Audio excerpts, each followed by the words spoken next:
Welcome to Perspectives, a podcast where the clergy women of the First United Methodist Church of San Diego share their musings on scripture, theology, and what it has to do with us. Hi there, I'm Reverend Brittany, and I'm here with Reverend Hannah, and we want to welcome you to this week's episode of Perspectives. We're continuing in our series, I've Been Meaning to Ask, and this week we're talking about the question, where do we go from here? Our reading comes from the book of Ruth, chapter 1, verses 1 through 18. During the days when the judges ruled, there was a famine in the land. A man with his wife and 2 sons went from Bethlehem to Judah to dwell in the territory of Moab. The name of the man was Elimelech. The name of his wife was Naomi, and the names of his 2 sons were Mahlon and Chilion. They were Ephrathites from Bethlehem in Judah. They entered into the territory of Moab, and they settled there. But Elimelech, Naomi's husband, died. Then only she was left along with her 2 sons. They took wives for themselves, 2 Moabite women. The name of the first was Orpah, and the name of the second was Ruth. They lived there for about 10 years. But both of the sons, Mahlon and Chilion, had died. Only the woman was left, without her 2 children and without her husband. Then she arose along with her daughters-in-law to return from the field of Moab, because while in the territory of Moab, she had heard that the Lord had paid attention to his people by providing food for them. She left the place where she had been, and her 2 daughters-in-law went with her. They went along the road to return to the land of Judah. Naomi said to her daughters-in-law, "Go, turn back, each of you, to the household of your mother. May the Lord deal faithfully with you, just as you have done with the dead and with me. May the Lord provide for you so that you may find security, each woman in the household of her husband." Then she kissed them and they lifted up their voices and they wept. But they replied to her, "No, instead we will return with you to your people." Naomi replied, "No, turn back, my daughters. Why would you go with me? Will there again be sons in my womb that will be husbands for you? Turn back, my daughters, go, for I am too old for a husband. And if I were to say that I have hope, even that if I had a husband tonight, and even more if I were to bear sons, would you wait until they grew up? Would you refrain from having a husband? No, my daughters. This is more bitter for me than it is for you, since the Lord's will has come against me." Then they lifted up their voices and they wept again. Orpah kissed her mother-in-law, but Ruth, she stayed with her. Naomi said, "Look at your sister-in-law. She is returning to her people and to her gods. Turn back after your sister-in-law." But Ruth replied, "Don't urge me to abandon you or turn back from following you. Wherever you go, I will go. Wherever you stay, I will stay. Your people are my people, and your God will be my God. Wherever you die, I will die, and there I will be buried. May the Lord do this to me, and more so if even death separates me from you." When Naomi saw that Ruth was determined to go with her, she stopped speaking to her about it. In this text, we find 2 women, in particular, Ruth and Naomi, and they're living in a time during the famine. There's a famine in the land, and the judges are ruling during this time. And so the text prior to Ruth comes from the book of Judges, and that ends off with explaining how the land was being governed. And it said that there was a lot of corruption, and the people did what they saw was right in their own eyes. And so when we meet Ruth and Naomi and Orpah and everybody else in this chapter, they are dealing with that famine and living in the midst of that famine and what it means to be ruled by the judges at that time. That's the climate. Right, Reverend Hannah? Mm-hmm. That's the climate, and I see 3 women after the death of 3 men, grieving heavy. Like, can you imagine losing your spouse and 2 sons and losing your husband and any male power in the house? So 3 grieving women are together, making decisions. Right. It's not a choice between good, better, best. It's choice between bad, worse, or worst. Which one is the better one for us? Which one is less hurtful, harmful? Right. What can we trust more out of these already bad situations? Right. So that's where they are talking about parting from there, and they're mixed races, 2 different cultures. Yep. personal trauma and family trauma, and there might be some social issues and financial atmosphere at the time. But in the midst of all of that, they are making decisions. But when you are in these situations, don't we all, out of our human nature, try to make it least hurting? So Absolutely. I see Naomi trying to tell them, the Moabite women, why don't you go back to your mother's house so that I can go back to my place without the shame of having a foreign daughter-in-laws, Right. without children. So it's already shame to lose all 3 men in my life and 2 daughter-in-law. And they said, you read 10 years in Moab. Yeah. So these daughter-in-laws were barren, both of them. Yeah. Didn't have any children. Right. So think about all the shame and chances of feeding them and all of those chances playing in your brain. And Naomi told, you go back to your mother's house. And she feels, right, that it's almost as Naomi feels as though she's cursed because things are so different, because these men are gone. And she's like, you don't want to be around me and my bad juju anyway. Go back to your mama's house and, figure it out. At least you two have a chance of marrying someone else. The Lord bless you and keep you. Right. Go marry someone else and be saved. Right. Use your youth. But I don't have the chance. I can't marry anyone. I can't have children. I have no chances. So one was without hope. Right. And the other 2 were without male support. Right. So Right. And what's interesting to me is that Naomi is headed back because she hears that the Lord has seen these people, right? So she's talking about the people in Bethlehem, right? That the famine is leaving Moab, or the famine is now no longer in Bethlehem, right? But she really has no plan. She has nowhere to go. So her sending them, it to me makes better sense that they would have stuck together, right? Because they, in my mind, Naomi Naomi is the most vulnerable. So at least, right, they can lean onto them. Right, they can help her and move her along. They're all vulnerable, but she's the most vulnerable. But even still, she sends them to go back. Yes. And there are a lot of improbable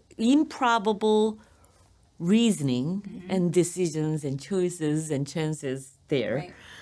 But as you recap the story, I'm thinking Naomi is returning to the land of her past. But she's thinking about what's coming to next in the future. Right. And in present moment, she only has the grieving part. So there's that, and then when Orpah left, Ruth was there and making her case. I'll stay here. I'll stay with you. And this is my favorite part of the scripture, so that's why I'm talking about it again. Talk about it, girl. So you'll be my God. Your God will be my God. Your people will be my people. It sounds like an English translation that it's going to be a future action. But in the original Hebrew text, there's no verb or tenses.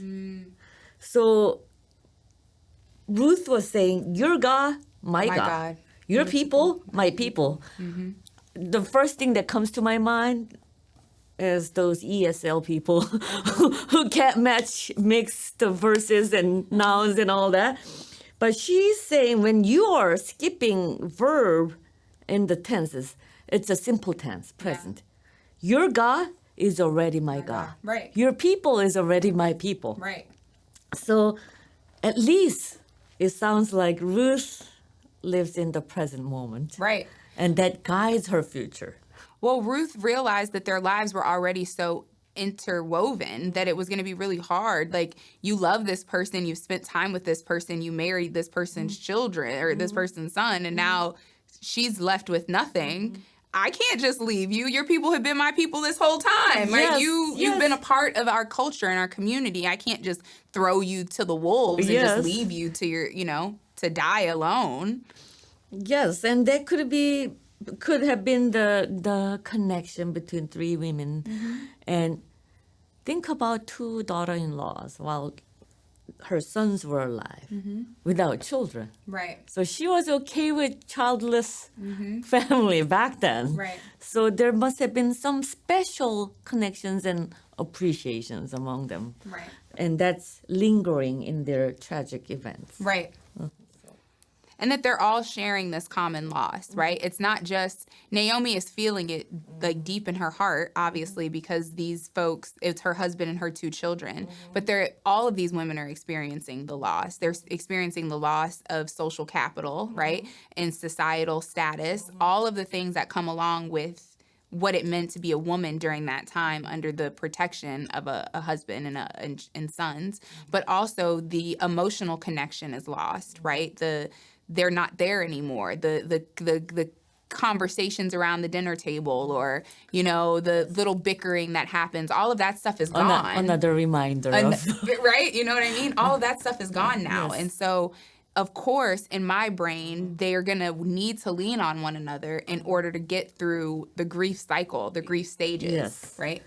Yes. And all of that, you're naming those grief cycle and support during this grieving time reminds me of our support for each other in this time and age. So when I was in seminary in the late 1900s, the professors told us not to take too much student loan because the future of the church was uncertain. They did not tell me that. They told me that. And then the church was fast declining, and the sociologists were talking about the decline of the church since 1945, and we were trying not to see it for half a century. Yeah. And then we saw a rapider decline after 2000. And then pandemic came, and it's like we are in Ruth, Naomi, and Orpah's situation. It's a famine in the land. Yes. It's a famine in the land. Yeah. And when we think about, I think I've heard, now my professors didn't tell us not to take out student loans, but there were constant conversations about the church dying and, what is to come from the church's death. And I thought, well, I still feel called to it, so I'm going to go and do it. So you were Ruth. I am. I'm so like Ruth. I'm such a Ruth girl because I felt called to it. But I also realized, having grown up and been a part of the church pretty much my whole life, that it is a sad experience to look and see that things are different, that it's not the same, that it's not the pews aren't packed out. And I hear often from folks in our congregation, of the times of old, right, when we had 3 services and you could barely find a seat. And you can hear the grief in that and what was. But I think of Naomi and I think of Ruth. You really can't go back, Like there's a part of us, I think all of us have this longing for experiences and moments, right, that were so important and special to us that we want to recreate those moments. We want to have those moments again. But when we think about it, we really can't go back to that moment exactly. It will never be exactly the same. It will never feel exactly the same, right?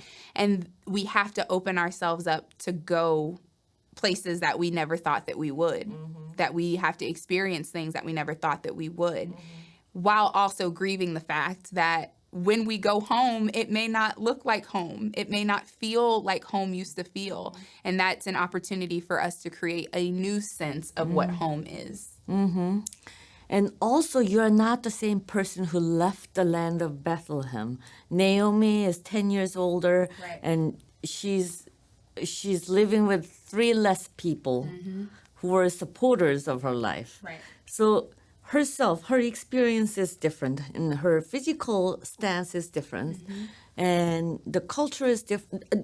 Everything is different there. So even if you go back to that place, you'll be grieving. It'll be different. It will be different.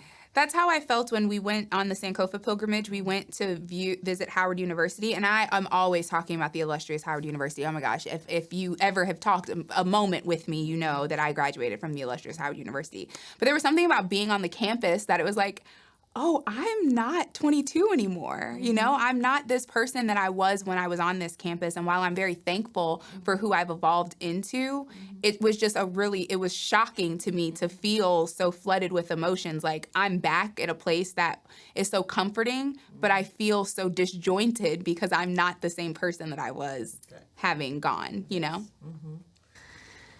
And we all miss the past, and I do miss full week VBS that everyone enjoyed, and hundreds and more kids came.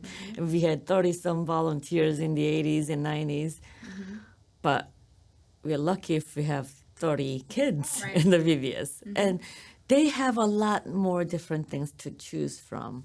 And worship can be many different styles and many different ages and music and choices of theology. So there are many more variables than ever before. So that's the reality we were trying to check in reality with. Yeah. I mean, that's the point of the Rewilding Conference, right? I think, just putting a pin in that for just a second, when I think of Ruth, or I think of Naomi, rather, she was married, and then she had 2 sons. So it appeared, right, that the Lord had shined favor upon her, right? And I think when we think of the days of the church when it was bustling, it showed that God had favor on us, right? That we were doing a good thing, we were doing it the right way, right? And when those changes shift and things happen, whether it's a famine or whether it's the decline in attendance, we then think, well, what did we do to cause this? God, what's happened? God doesn't have favor on us. We need to do something differently. If we could just get back to that thing, not really realizing that, again, no, we can't go back. And the thing about life is it has ebbs and flows, right? It's not this one person has favor and one person doesn't. One time has favor, one, period of time has favor, and it was the golden years, and one where, that God is in the midst of it all. And if we are faithful people, then we have to know that God is with us in the famine, and God is also with us in the harvest, right? Yes. And in the in-between, in the gleaning. Yes.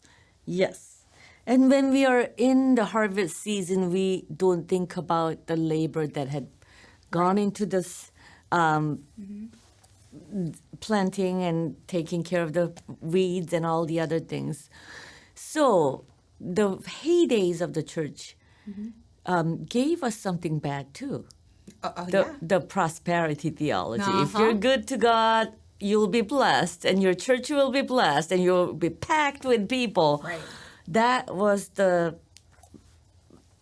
framework and theme of the latter half of 20th century. But we are moving beyond that season, and the culture is shifting, and therefore our theology needs to be changed as well. So that's where And as the church, really and truly as the church, and I'm the youngest clergy person. Okay, we have all 3 different generations. We're all speaking in all 3 different generations. 3 different people. 3 different, just 3 different people coming from different spectrums and status and social capital and having all that. We might be the Moabite women. Okay, in this we church. might be. We might, listen.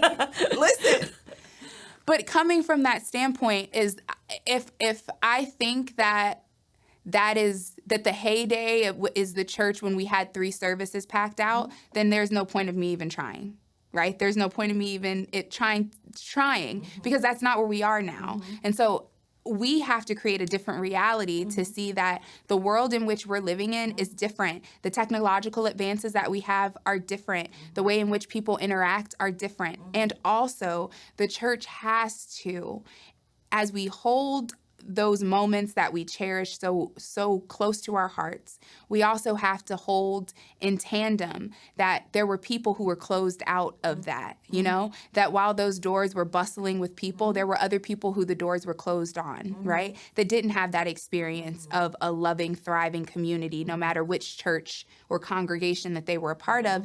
There were people who weren't welcome, right? And so now, to me, this is an opportunity for us to do a re-welcoming, right? A recognizing of where people are and letting them know in today's world, right? And letting them know we see you, we walk with you, and we want to recognize the ways in which we have not been paying attention to the world in which we live in. And how can we better meet you where you are? How can we actually be like Ruth and say, no, we're not going to leave you here. You're not irrelevant. Your life isn't irrelevant. You matter and you are important. And so how can we walk alongside you into this new place that is different, right? It's a familiar place, but it's also unfamiliar in so many ways, right? And you named it really well. And when we need to be more like Ruth, who live in the present moment and being present with people without regard to the future possibilities and whether that person is going to be more burden to me or not, you're living in that present moment. But we are more like Naomi. We always look back into the past and project the future based on the past. So there's no present. So if we think about, if we design the future of the church based on what we have enjoyed in the past, we're not going to go nowhere. But if we are present in this moment and welcome whoever walks in and engage in conversation with people who may be Moabites, Right. or do something like that, something good will happen. I don't know what that is. I don't have any future design. And I think that was the whole theme of the book of Ruth. So this is one thing that I remembered, nitty-gritty details. It's a short 4 chapters. It is. It's rather an invented fable to give us a lesson. And remember hearing about the use of redemption, redeemer or redeem, of the same root, redeem, being used 23 times in these short 4 chapters. That means that was the theme of the book. Right. And God's redemption of the people through all these improbable choices and decisions they made.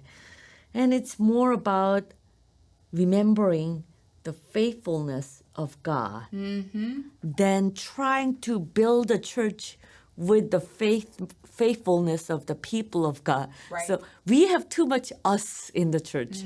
So we need to have the best pastor, we need to have the best teachers, we need to have the best quality XYZ. But Where's God? where's God?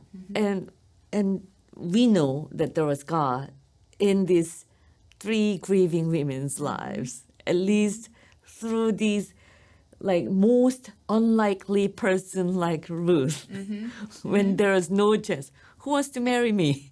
I had no children for 10 years. Right. But the story ends with the harvest of barley in that land of Bethlehem, and this woman who was barren childless for 10 years gave birth to a son who is going to be an important figure in A very important figure. So I think we need to lean more on the faithfulness of God than calculating future based on our past. That's my 2 cents. This is my last point. I was having a conversation with someone today about how often we try to outwit life, you know? And sometimes I think as the church, we're trying to calculate how we're going to, you know, how is the Holy Spirit going to show up? And it's like, we can't calculate that. God's going to do what God's going to do. All we can do is show up and be faithful to that, right? All we can do is our part.